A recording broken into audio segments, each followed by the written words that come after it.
ડીસા તાલુકાના ચંદાજી ગોળિયા ગામમાં વરસેલા ભારે વરસાદે રીતસરની તબાહી મચાવી છે। ગામમાં પાણીનું પ્રચંડ વહેણ ફરી વળતા જનજીવન અસ્તવ્યસ્ત થઈ ગયું છે। ભારે વરસાદના કારણે ગામમાં પાણીનો પ્રવાહ એટલો તેજ હતો કે પશુઓના શેડ પણ તણાઈ ગયા છે। આ ઉપરાંત પાણીના વહેણ ગામના રહેવાસીઓના ઘરોમાં પણ ઘૂસી ગયા છે, જેના કારણે ઘર વખરીને મોટું નુકસાન થયું છે અને લોકોને મોટું આર્થિક નુકસાન વેઠવાનો વારો આવ્યો છે। ઘટનાને પગલે ચંદાજી ગોળિયા ગામના સરપંચ અને તલાટી પોતે બચાવ કામગીરીમાં લાગી ગયા હતા।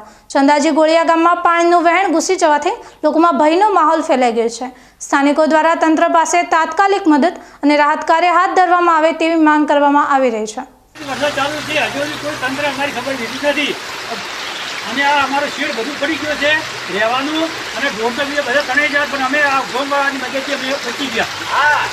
અને ગોમવાળાએ મદદથી આ લોકોનું ઘર બચી ગયા છે અને ખૂબ મદદ કરી અને તંત્ર હજી સુધી કોઈ જાગ્યું નથી। તંત્ર હજી સુધી કોઈ સમાચાર પણ લીધા નથી અને કઈ સાલ ચોમાસું આવે અને તંત્ર ખાલી અહીંયા દેખાવ કરવા માટે અહીંયા આવે છે, પણ હજી સુધી એનો કોઈ નિકાલ કરેલ નથી। અને કઈ સાલ ટીડિયા આવેલા છે, ટીડિયા પણ ગયા વર્ષે આવેલા છે, એની નિકાલ કર્યો નથી। સરકારે ખૂબ લૂંટ લેવી।